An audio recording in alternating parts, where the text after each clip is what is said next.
प्रभु की स्तुति।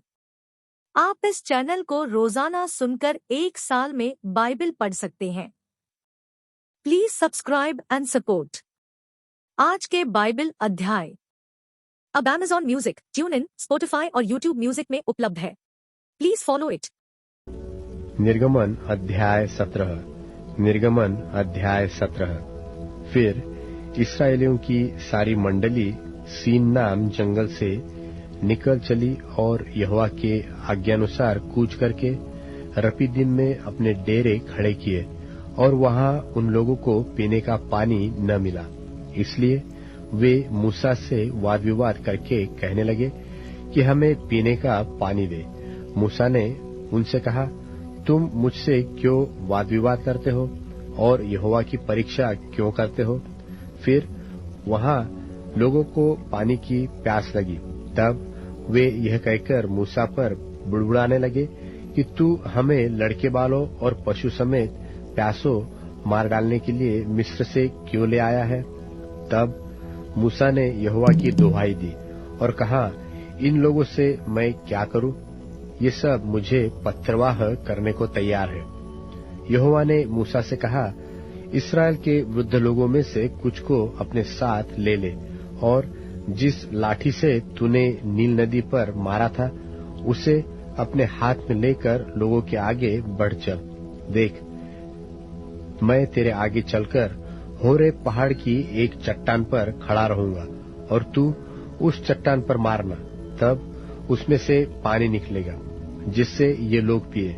तब मूसा ने इस्राएल के वृद्ध लोगों के देखते वैसा ही किया, और मूसा ने उस स्थान का नाम मस्सा और मरीबा रखा, क्योंकि इस्राएलियों ने वहां वाद विवाद किया था और यहोवा की परीक्षा यह कहकर की कि क्या यहोवा हमारे बीच में है व नहीं।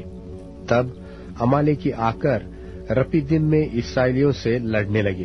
तब मूसा ने यहोशू से कहा, हमारे लिए कई एक पुरुषों को चुनकर छांट ले और बाहर जाकर अमालेकियों से लड़, और मैं कल परमेश्वर की लाठी हाथ में लिए हुए पहाड़ की चोटी पर खड़ा रहूंगा। मूसा की इस आज्ञा के अनुसार यहोशू अमालेकियों से लड़ने लगा, और मूसा, हारून और हूर पहाड़ी की चोटी पर चढ़ गए।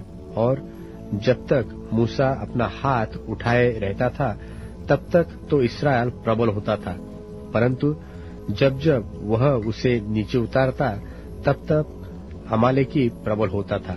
और जब मूसा के हाथ भर गए तब उन्होंने एक पत्थर लेकर मूसा के नीचे रख दिया, और वह उस पर बैठ गया, और हारून और हूर एक एक अलंग में उसके हाथों को संभाले रहे, और उसके हाथ सूर्यास्त तक स्थिर रहे।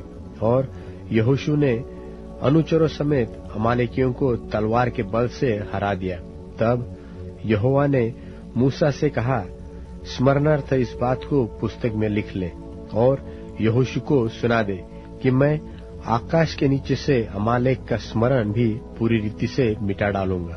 तब मूसा ने एक वेदी बनाकर उसका नाम यहोवा निस्सी रखा, और कहा, यहोवा ने शपथ खाई है कि यहोवा अमालेकियों से पीढ़ियों तक लड़ाई करता रहेगा। निर्गमन अध्याय 18। निर्गमन अध्याय 18। और मूसा के ससुर मिद्यान के याजक यित्रो ने यह सुना कि परमेश्वर ने मूसा और अपनी प्रजा इस्राएल के लिए क्या क्या किया है, अर्थात यह कि किस रीति से यहोवा इस्राएलियों को मिस्र से निकाल ले आया। तब मूसा के ससुर यित्रो मूसा की पत्नी सिपोरा को, जो पहले नैहर भेजी गई थी, और उसके दोनों बेटों को भी ले आया। इसमें से एक का नाम मूसा ने यह कहकर गेर्शोम रखा था कि मैं अन्य देश में परदेशी हुआ हूँ, और दूसरे का नाम उसने यह कहकर एलिएजर रखा कि मेरे पिता के परमेश्वर ने मेरा सहायक होकर मुझे फिरौन की तलवार से बचाया। मूसा की पत्नी और पुत्रों को उसका ससुर यित्रो संग लिए हुए मूसा के पास जंगल के उस स्थान में आया जहाँ परमेश्वर के पर्वत के पास उसका डेरा पड़ा था, और आकर उसने मूसा के पास यह कहला भेजा कि मैं तेरा ससुर इत्रो हूँ और दोनों बेटों समेत तेरी पत्नी को तेरे पास ले आया हूँ। तब मूसा अपने ससुर से भेंट करने के लिए निकला और उसको दंडवत करके चूमा और वे परस्पर कुशलक्षेम पूछते हुए डेरे पर आ गए। वहां मूसा ने अपने ससुर से वर्णन किया कि यहोवा ने इस्राएलियों के निमित्त फिरौन और मिस्रियों से क्या क्या किया और इस्राएलियों ने मार्ग में क्या क्या कष्ट उठाया, फिर यहोवा उन्हें कैसे कैसे छुड़ाता आया है। तब इत्रो ने उस समस्त भलाई के कारण जो यहोवा ने इस्राएलियों के साथ की थी कि उन्हें मिस्रियों के वश से छुड़ाया था, मगन होकर कहा, धन्य है यहोवा जिसने तुमको फिरौन और मिस्रियों के वश से छुड़ाया, जिसने तुम लोगों को मिस्रियों की मुट्ठी में से छुड़ाया है। अब मैंने जान लिया है कि यहोवा सब देवताओं से बड़ा है, वरन उस विषय में भी जिसमें उन्होंने इस्राएलियों से अभिमान किया था। तब मूसा के ससुर इत्रो ने परमेश्वर के लिए होमबलि और मेलबलि चढ़ाए और हारून इस्राएलियों के सब पुरनियों समेत मूसा के ससुर इत्रो के संग परमेश्वर के आगे भोजन करने को आया। दूसरे दिन मूसा लोगों का न्याय करने को बैठा और भोर से सांझ तक लोग मूसा के आसपास खड़े रहे। यह देखकर कि मूसा लोगों के लिए क्या क्या करता है, उसके ससुर ने कहा, यह क्या काम है जो तू लोगों के लिए करता है? क्या कारण है कि तू अकेला बैठा रहता है और लोग भोर से सांझ तक तेरे आसपास खड़े रहते हैं?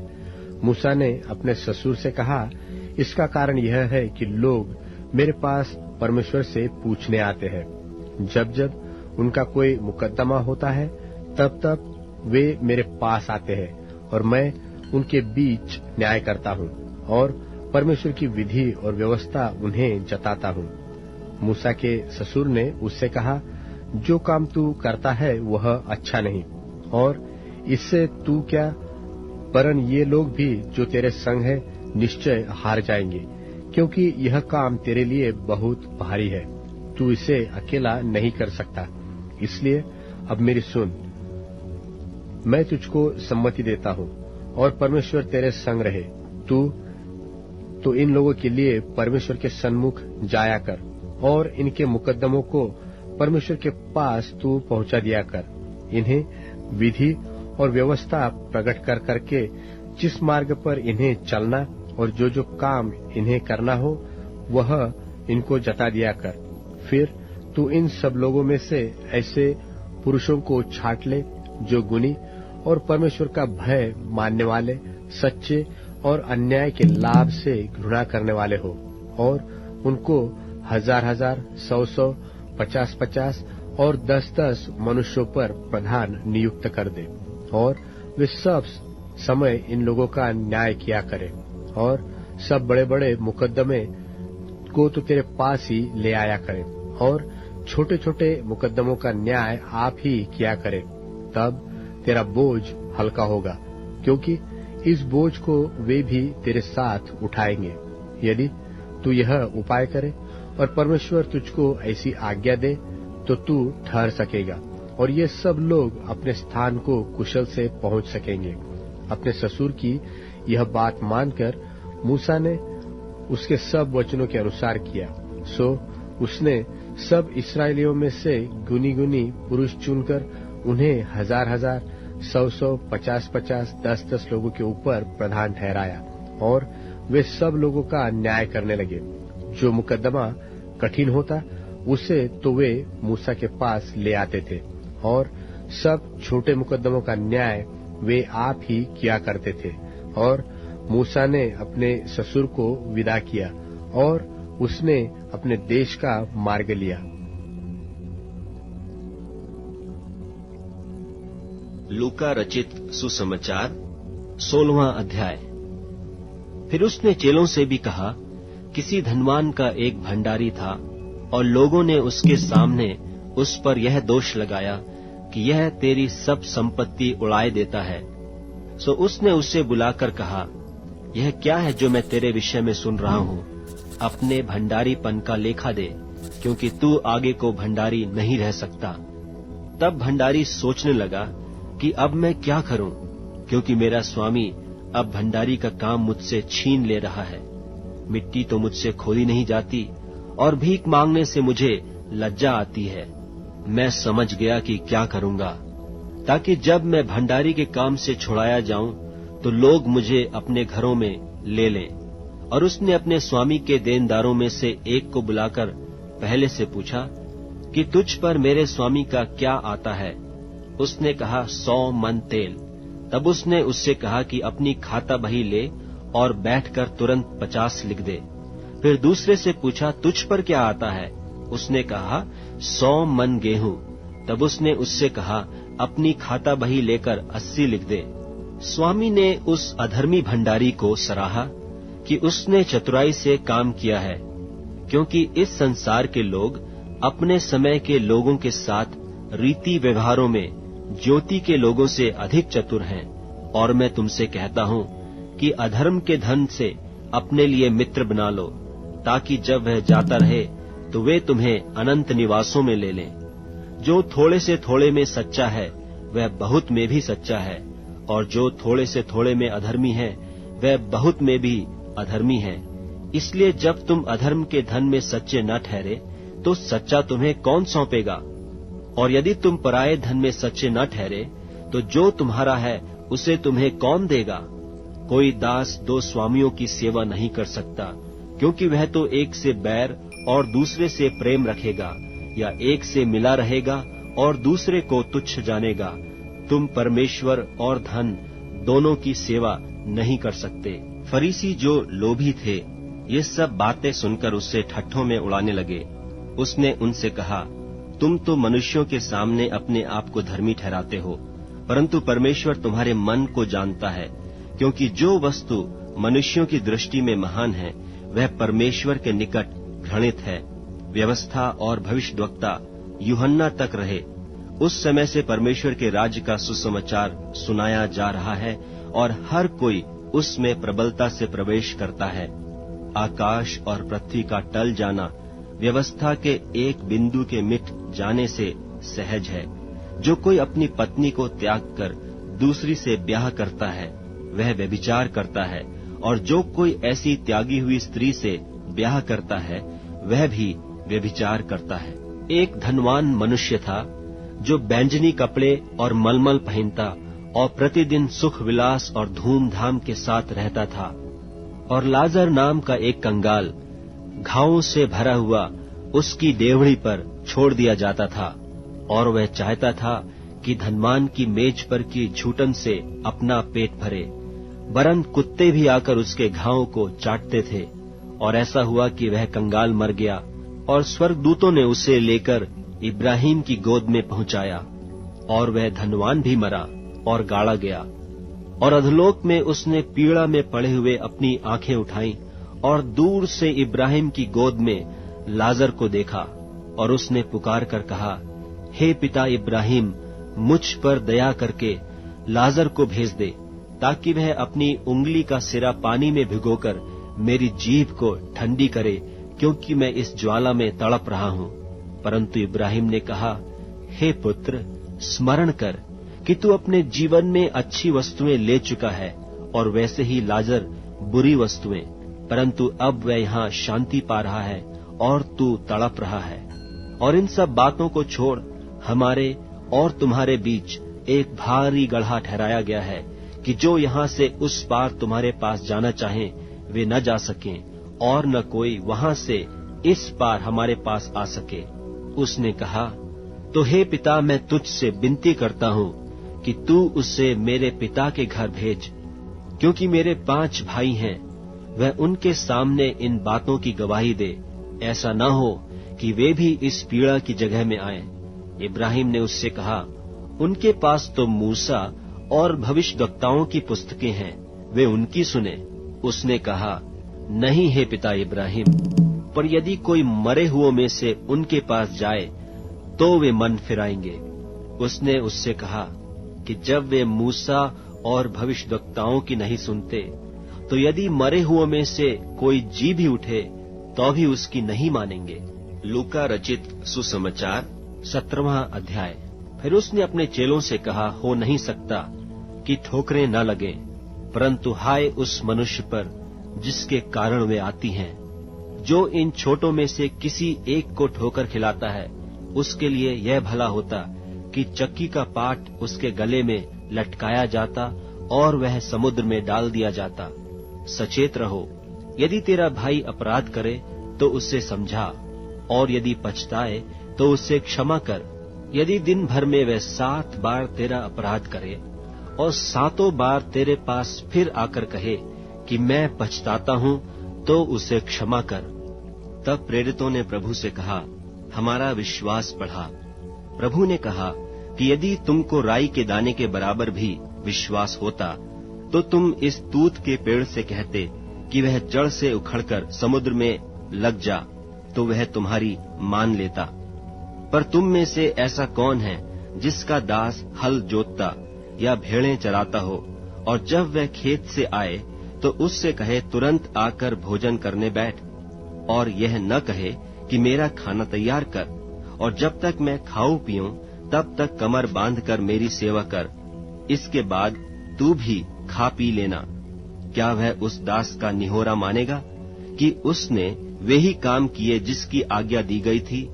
इसी रीति से तुम भी जब उन कामों को कर चुको जिसकी आज्ञा तुम्हें दी गई थी, तो कहो, हम निकम्मे दास हैं कि जो हमें करना चाहिए था वही किया है।